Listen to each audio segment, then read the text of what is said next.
Greetings, folks. Welcome back to the Jason Damico Show. It's Jason Damico here, and as always, we've got a very special guest for you.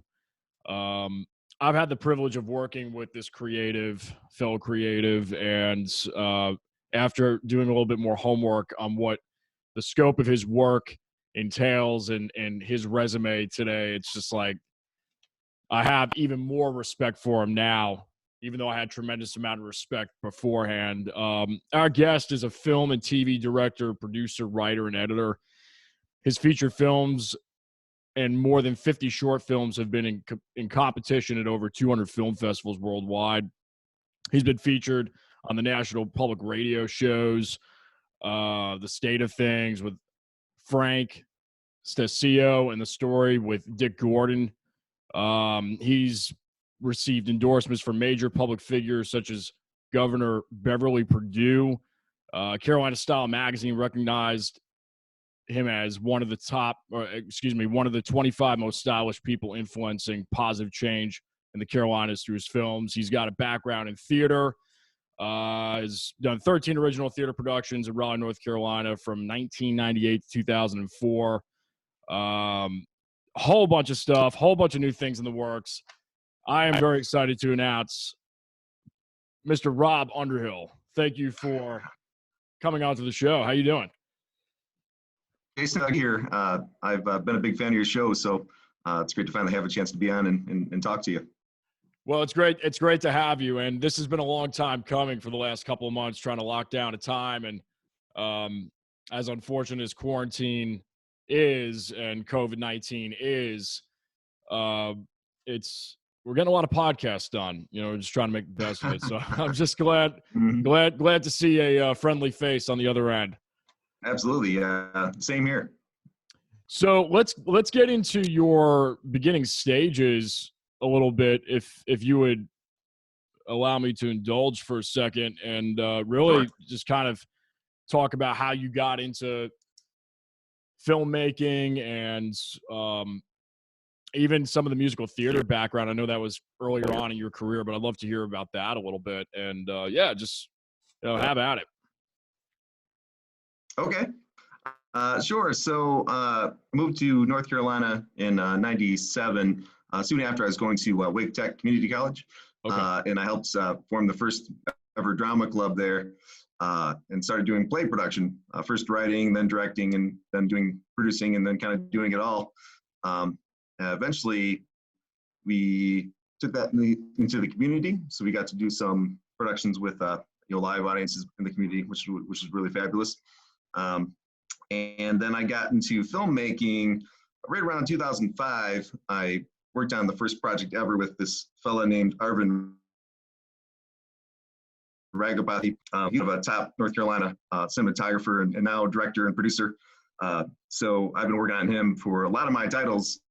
He was the director of photography and producer for, so that was a great way for me to learn, because this guy is a perfectionist and he's worked in the industry, and he just showed me all the ropes, like the best kind of learning, everything I needed to know about good filmmaking, and then doing media production, because soon after that we got into doing corporate work and anything that makes a dollar, but also it's kind of a joy to do that kind of work too, because you can still tell stories and tell it in a way that connects with people in really cool ways. So really 2005 is when it really kicked off. I loved it, and that's been my main art form ever since, has been filmmaking. And then of course kind of commercial media projects. Yeah, well, for sure. And so let me take you down this road for a second. Your theater background and writing, for that format, I'm sure there's parallels, because I grew up in theater as well, and you can always tell when someone has a background in theater. And now that I've learned that about you after doing some homework today, it's very prevalent in your work. And I don't know exactly how to describe why it's prevalent, but it's there. And I don't know if you could tie maybe some of the similarities between theater and film. I know the mediums are quite different and how you approach, but some of the similarities, and maybe how it's helped you in film, having that background. Mhm. Sure. Yeah. Well, I love, of course, in film how you can really control what is visually happening utterly, which is so cool. And um, play productions is amazing. How you connect with an audience and you feed this energy to them and they feed it back. It's a very wonderful experience. And so, doing play productions from the ground up, and especially the early ones, I was kind of doing everything, was a great way to learn how to be very organized, see the light at the end of the tunnel. Because when you're doing this work, it's so much work for months. You're doing it for months. You're building a stage, you're rounding up props, you're doing blocking and working with the actor, casting, and then trying to drum up an audience, so you can do it all over again next time, make a little money to pay for the next play.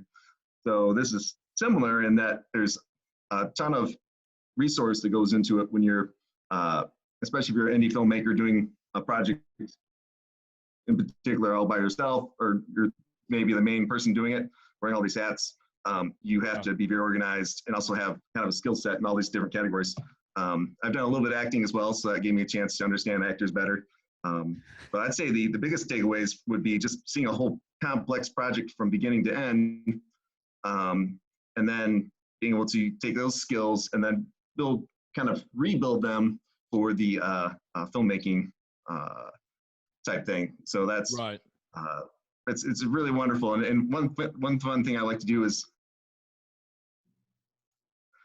as roundtables. You can get on YouTube, and it's all the greats. You'll find people like Brad Pitt on there, and all the great directors will make appearances on there, and they'll talk about their work. And I'm amazed at how many people, all of them, have experience and love theater. Yeah, a lot of them, majority of them started in theater. Even the directors and stuff. They're talking about wanting to get back to Tarantino. I saw his roundtable, and he's kind of done film directing. He wants to do theater directing now. So I thought that was fascinating. Yeah, that'll be interesting to see what he comes up with. Yeah, have that affinity for the theater world. So yeah, well, I think it's the same thing as seeing a live band. If they really blow you away live, chances are the records will be great. And that's kind of the litmus test.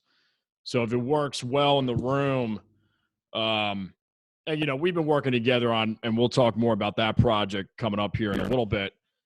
But we've been working together, and I love the way you conduct rehearsals. It's quick, but it's also it's necessary. The way that you go about running a rehearsal. Yeah, it's just I can tell there's a theater mind behind your directing style. Sure. Any major influences for you during those early years? And if so, who are they? Are they still very influential to you? Anybody new that you've picked up? Just, kind of curious about that. Well, I guess so my theater beginnings, Pamela Hilbert was a dean of the evening division at Wake Tech. Someone was the one who carried it with us as a club, and then it became regular. They've got a regular theater program at Wake Tech now, community college. So a lot of our efforts all translated to something special, which we're all kind of proud of. And it makes it the experience having been so much better. So they were, of course, huge influence on my just keeping with it. We all need kingmakers. We need people to say how great we are, but even when we're not, or at least give us that kind of feedback, that positive feedback, make us want to keep going. Something my mom told me, which stuck with me, was, "Son, I'm going to send you." She was a writer, and she said, "I've gotten to writing again, and I'm going to send you these stories. Oh, you can't bad about them." I was like, because like just critiquing and finding things that could be fixed or question things, and they go, okay. So I did that, and I realized that at that point that's actually what a gift to give to someone, to just give them the good feedback.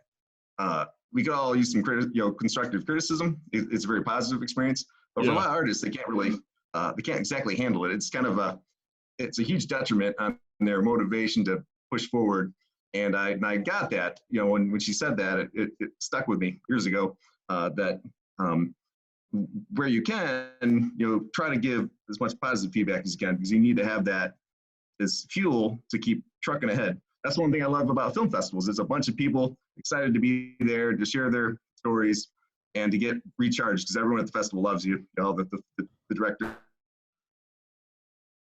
and the brand, you used to be kind of a king for a weekend or whatever. Right. And that's really special for they made, of course, a special project, but that turned out great, but also just to have that positive energy is so important. Well, I don't think it's a coincidence that you feel like a king when you've won however many, over 100 awards. I didn't even read that in part of the bio.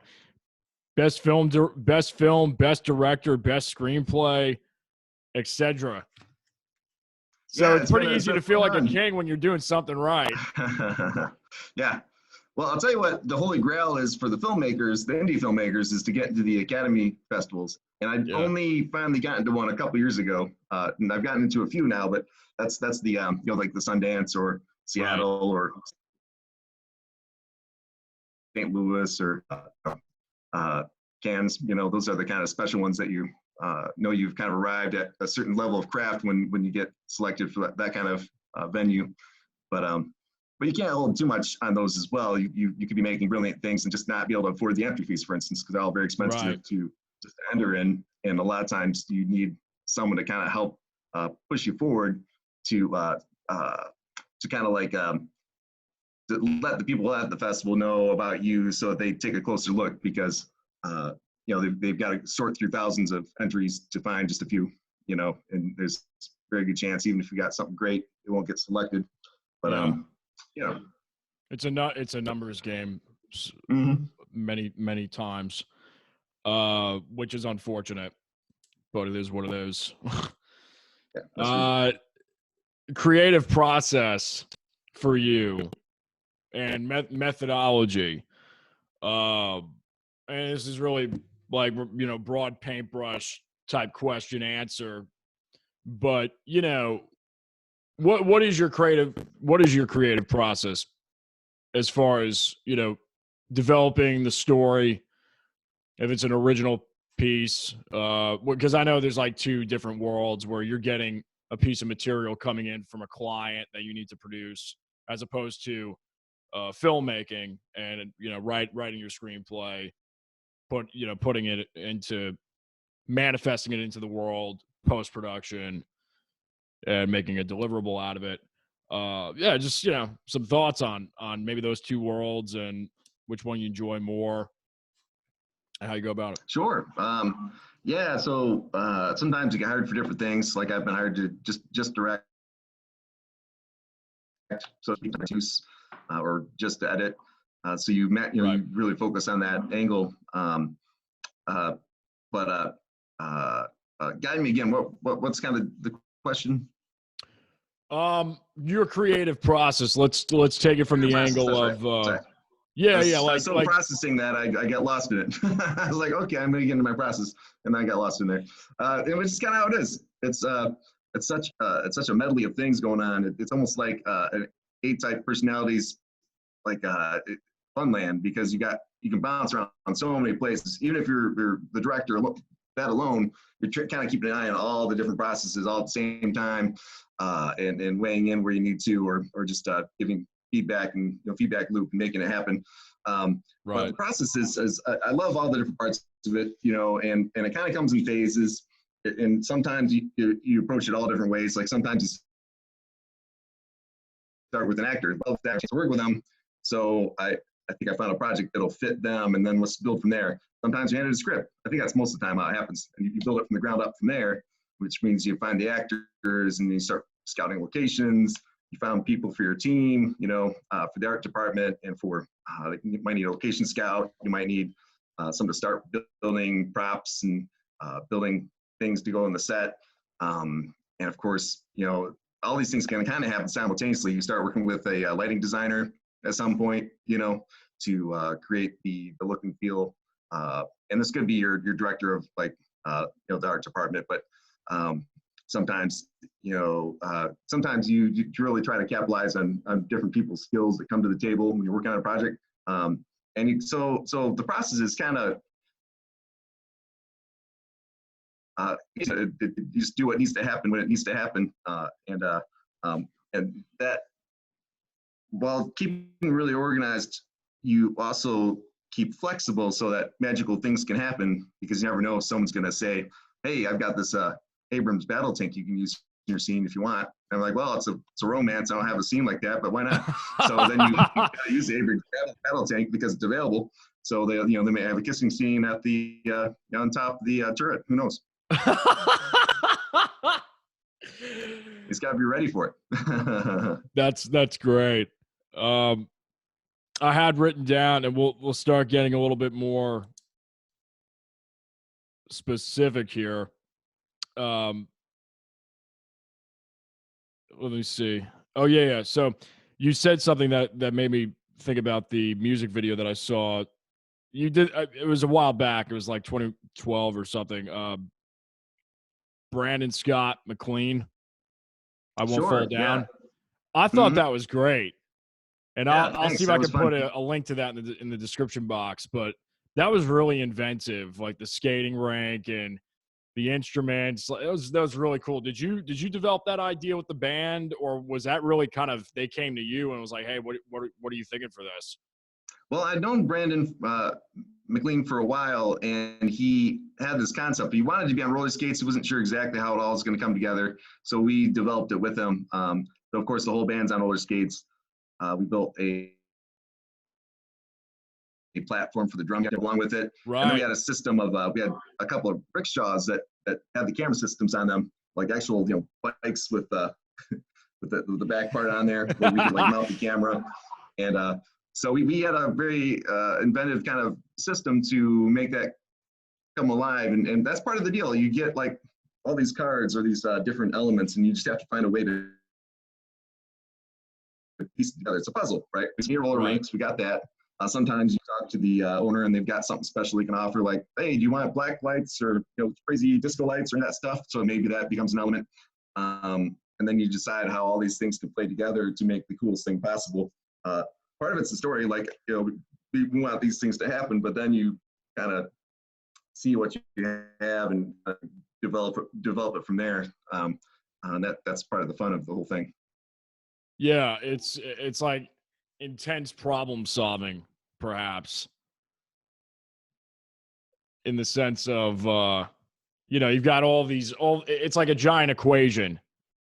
Sure. And you're trying to get to the end solution, Mm-hmm. Anyway, I thought that was great. Well, while we're talking about being on set, and you don't have to drop any names, of course, you can keep it anonymous, but I have best and worst on set experiences. If there's like one of each that comes to mind, or just something it's like maybe the greatest experience that you've had on set, and then there's like maybe a total catastrophe or disaster in contrast. No, it's a great question. I'd say one rule of thumb is like, or one is when I'm done, the project always ends up better than I imagine it could have been. So that's a great thing about the process. So by the end, you're like, wow, that turned out even better than I imagined. And that's after all the trials and tribulations, and maybe someone had to cancel last minute, or the location had to change, or always something happens. You got to be ready for anything, and because something will always happen, and you just got to roll with it and figure out what you have to do to make it work. So every film experience project has a powerful component to it where you're like, wow, I can't believe we actually did that, right? And that's the only thing worth striving for, is the thing where you had to challenge the universe in it, no matter what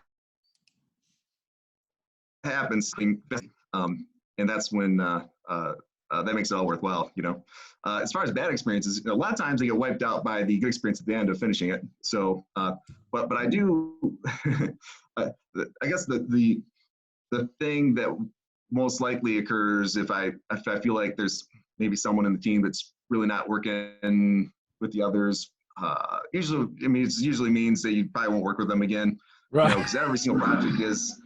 It's its own thing. So you have an individual team for every single project. and there's multiple people I go to for, audio or for running a camera or whatever. And if it's a really great experience, and then I'll come again. If it's not so good, then it may not happen. So that's kind of usually works out. Because there's definitely some actors that have like some can be kind of prima donnas, and like you're pretty high maintenance for just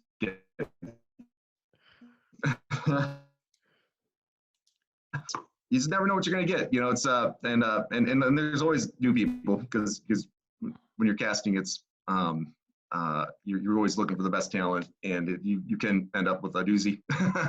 And sometimes you just have to suffer through it because they are great for the part. That's part of the director's job, is to be a counselor, to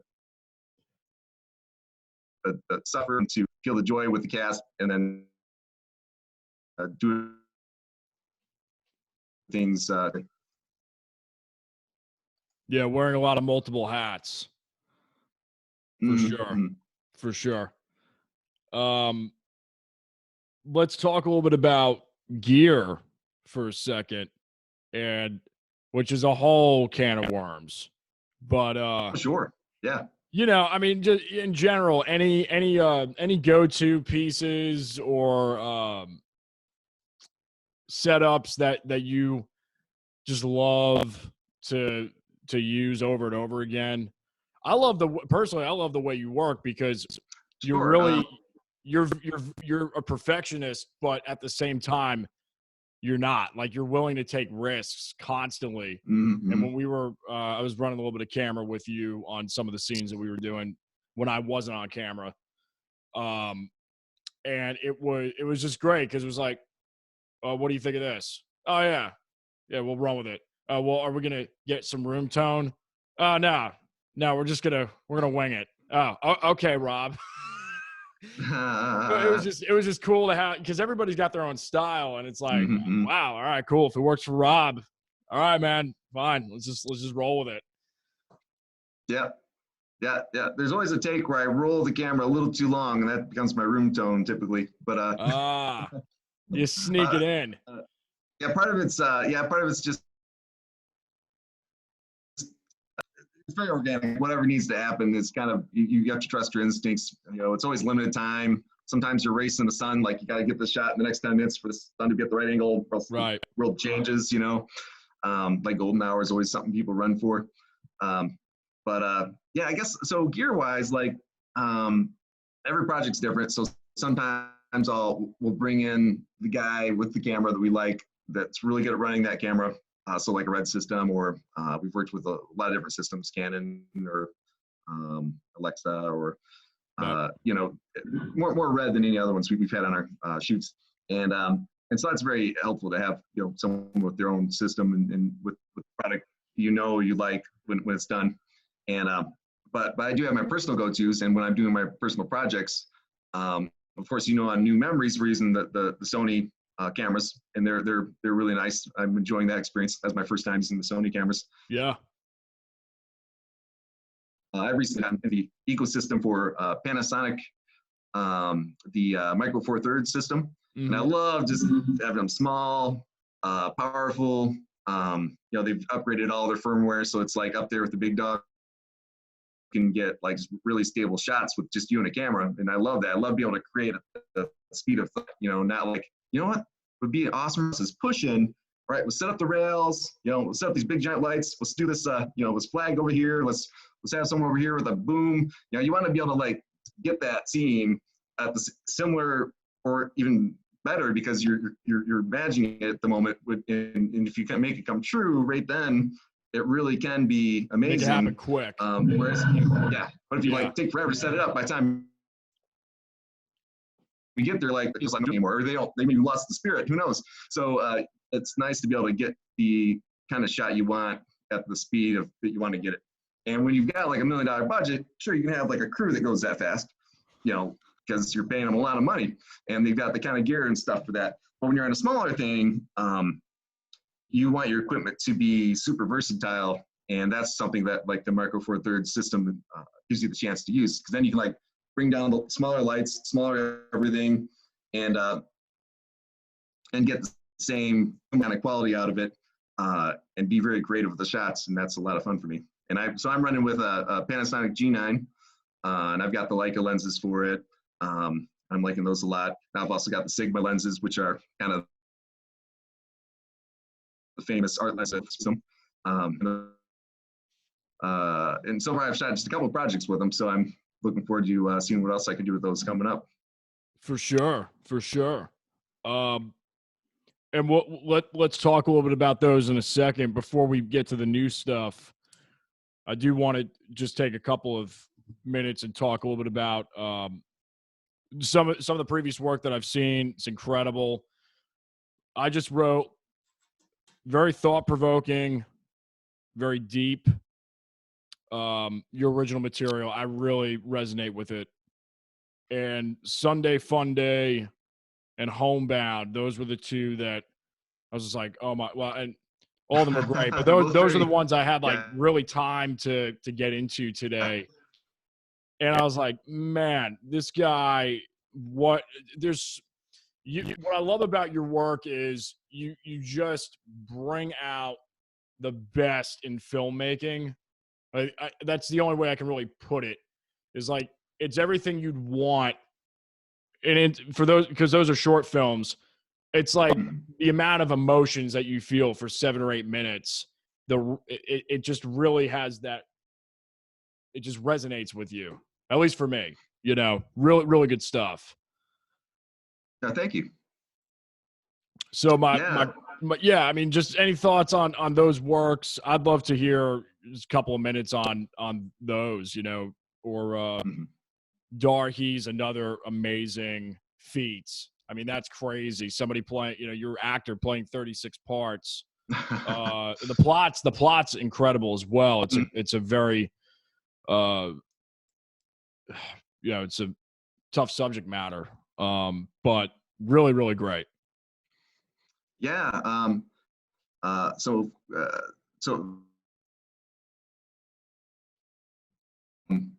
yeah, talk about good social distancing, playing all the same characters. That helps you keep away from other actors.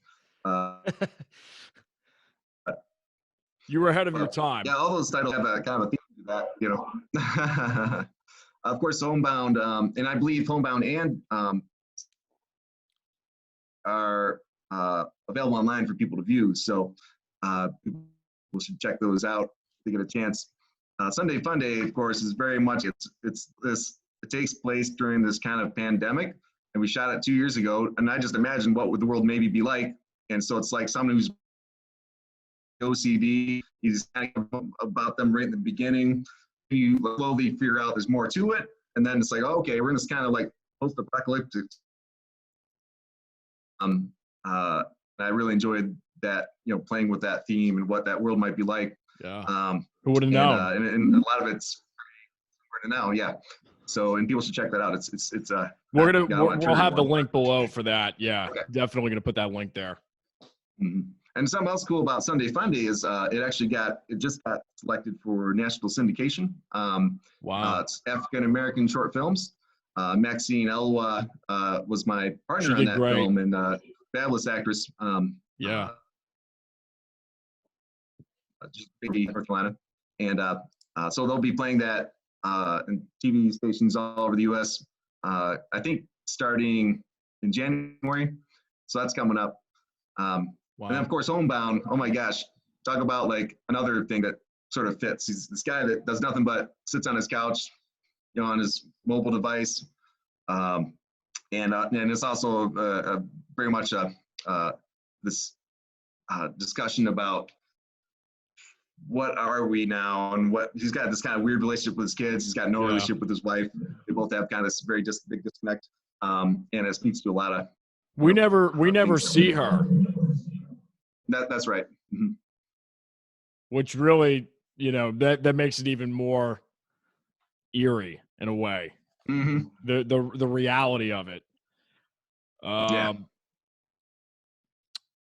So new material, and I've got a couple of bullet points here: future plans / COVID, and then new memories, which is the new one of the new, because you're working on multiple films right now.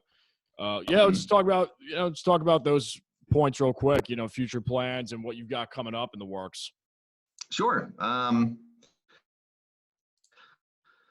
Well, so you've been working with me on New Memories, which will be kind of this Hallmark style romantic drama, and we shot.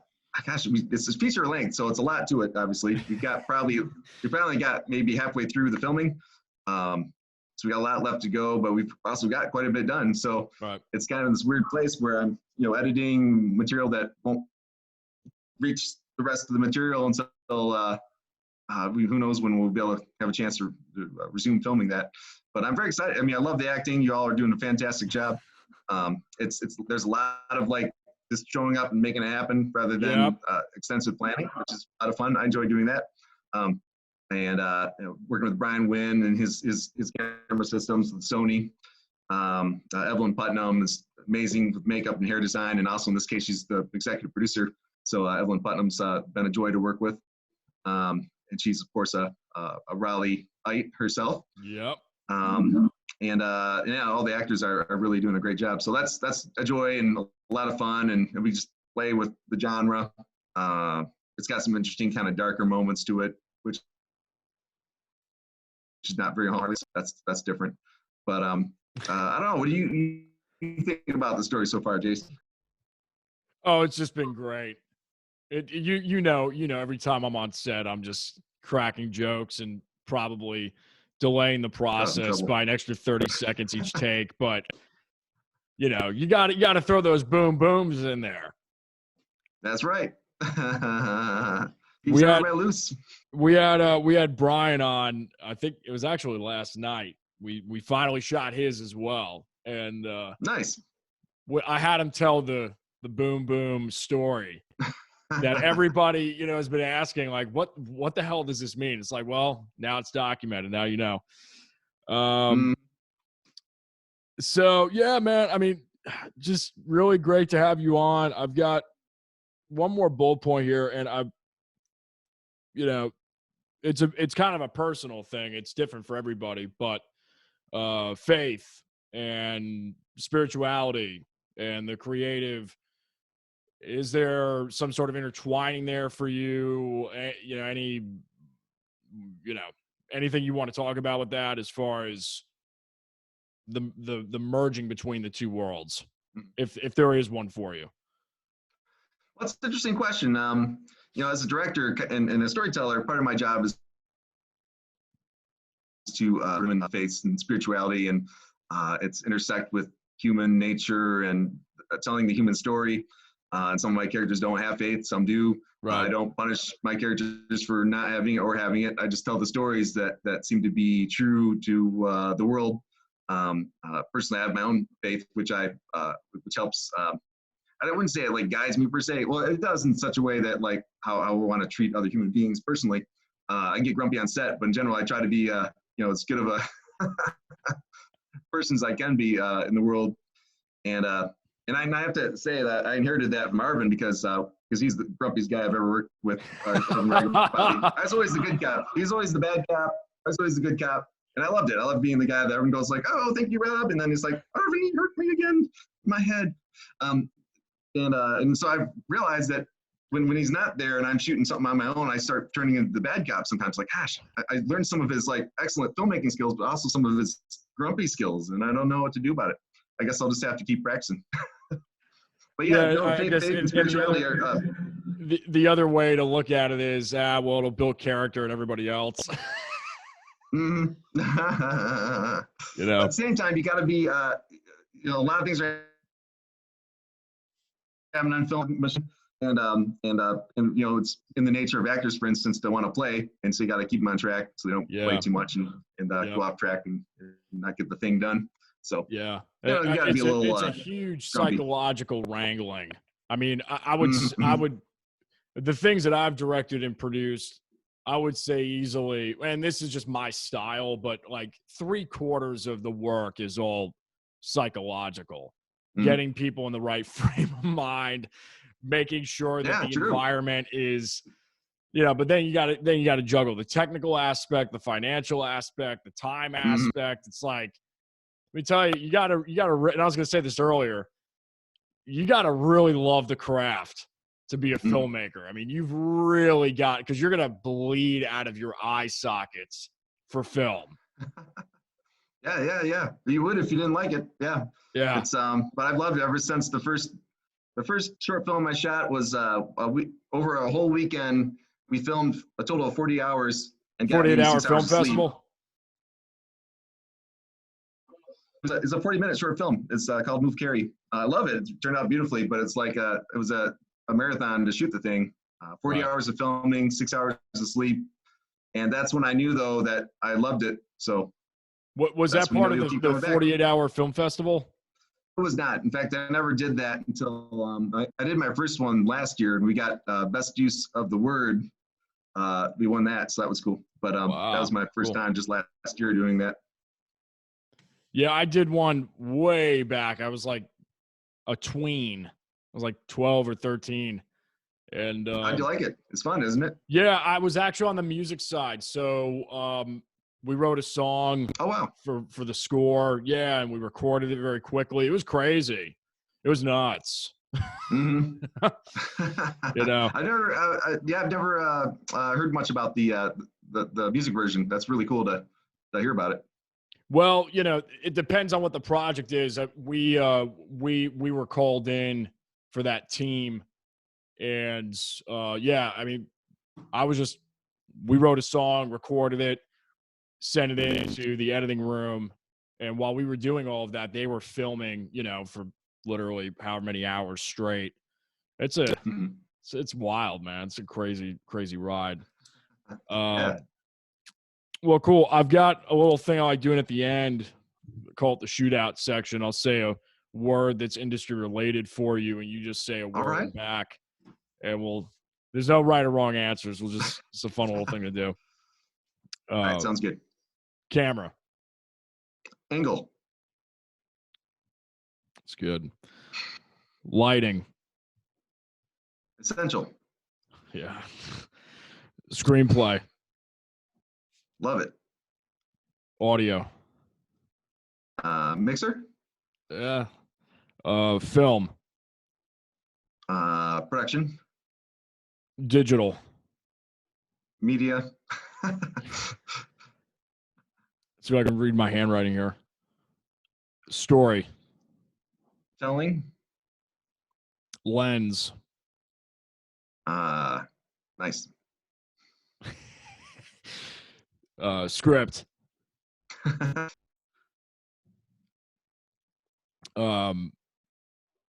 Pre-production. Long. Yeah. Post-production. Getting there. Music/score. Yes, that's where it's at. Screening. Joy. That's good. A lot of people, a lot of guys get really whacked out about it. Oh, it can be torture when you're not sure how people receive it, and if you did it just right, and you'll find a million things you can fix while you're watching it. But but it's also a joy to like see it up there and to see people respond to it, hopefully positively. You know. Hopefully positively. Yeah. Couple more. Catering. Yum. Room tone.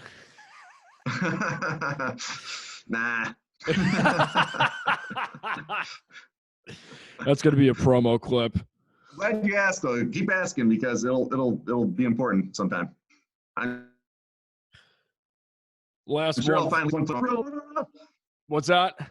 I'm sure there'll be one clip where I say, "Where is the room tone?" And I'll be like, "Jason warned me about this." Last one for you. Pizza. Yes. Yes. Yeah, I had some last night. I got some in the fridge still. Awesome. I got one more question, and I asked this to everybody, which is if you could go back in time to your 15-year-old self, knowing what you know now with the experiences that you've attained, what would you tell them? I'd basically tell myself to plot to Pulp Fiction and filmed that before, someone else got a chance to film it, and many other films that I thought I should have done first. That's good. That's a good answer. I like that. That's good. I probably would have started earlier though. I've always been a writer, but I definitely would have liked to have started this whole process stuff earlier because it's and I guess I had did it, but less fun to do these greater art projects with groups of people. Did we have our Pulp Fiction conversation yet? Did I ask you the question that I have for everybody with Pulp Fiction? I don't think I have. I don't think so. Mm-hmm. And I don't even know if it's a question. It's just I'd love to hear your take on this. Do you remember when Butch gets out of the car and he walks all the way through that field and there's the chain fence and it's a continuous like steady cam shot with him? How the hell did they do that when they go through the fence? Did they I'm still to this day trying to figure out how that transition happened. If somebody else actually grabbed the camera right when they were out of the frame on the other side of the fence because he ducks under the it's just I don't know how they did that. Yeah, I guess I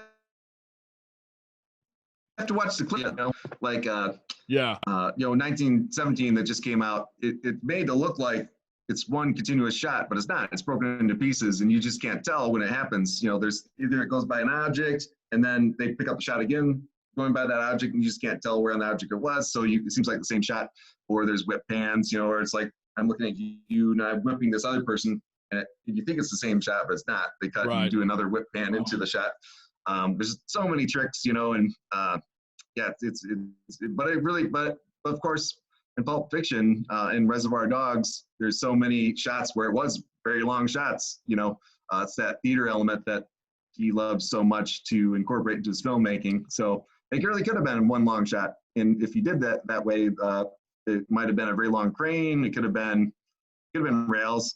If it's, I guess I have to look at the shot. Like if it's not too wide, they could have put that thing on. That's a good question. Yeah, it's steady cam or handheld. I just don't know how the hell they did it. Mm-hmm. Could take literally through the fence, and it doesn't look like it's a quick crossfade or a dissolve, because I know that was shot on. He always shoots all of his stuff on Panavision, right? Film. So I don't know how unless they convert it digitally, and they're editing digitally, which I would think they would be doing at this point. But that was back in the 90s, so I don't know exactly how they were doing it. Yeah, I did a lot of practical stuff. So, that's a great question. I'm going to check that out and get back to you. Yeah. Real quick, while we're on Tarantino, before we wrap up, Hateful Eight, man. Oh, God. Have you seen it? That was a surprise. I really liked it. Of course, it's got parts of it that are just like grueling and agonizing to watch, but that's all of his movies for you. So, but if you're looking for cinematography, some interesting acting, and having these visceral experiences with a film, like very visceral, it definitely does that, and it makes you think, just like all his movies do. I'd say one of the most transformative moments for me in storytelling was to see Pulp Fiction alone for the first time, and I'm only I think it came out when I was 16, 17, 18. I don't know, it was when I was pretty young, so that really revolutionized my way of thinking out of the box for telling stories. So, yeah, man. Incredible film. Incredible. For sure. All right. Well, I think that's it. You got any last words? Sure. Well, of course, y'all keep tuned in for Jason's show to hear about new memories coming up soon. We're very excited about that. If you want to learn more about myself and my work, you can get me at robunderhill.com. Yeah, man, I've been based in Raleigh, North Carolina for 23 years now, and I want to keep making the art. So I'm looking for many years to come. And thank you so much for having me on the show, Jason. It's been a pleasure. Oh, thanks for being a part of it, and hope to see you in person again at some point. It's bound to happen. Well, you guys been watching and listening to the Jason Yeah, he's gonna Damico love having show. us back to our house. That's for sure. What's that? I'm saying Amy's probably ready to wrap up her house finally. Yeah. One of these days. Our lead actress in that movie's thought we'd be done months ago. It feels like the So, entire movie go. takes place in that house. Yeah, 50%, I'd say, probably. Right. Well, you guys been watching and listening to the Jason Damico show. Be sure to subscribe on YouTube, Spotify, iTunes, iHeart, wherever you're listening or watching. And we will see you on the next episode. Peace. Peace.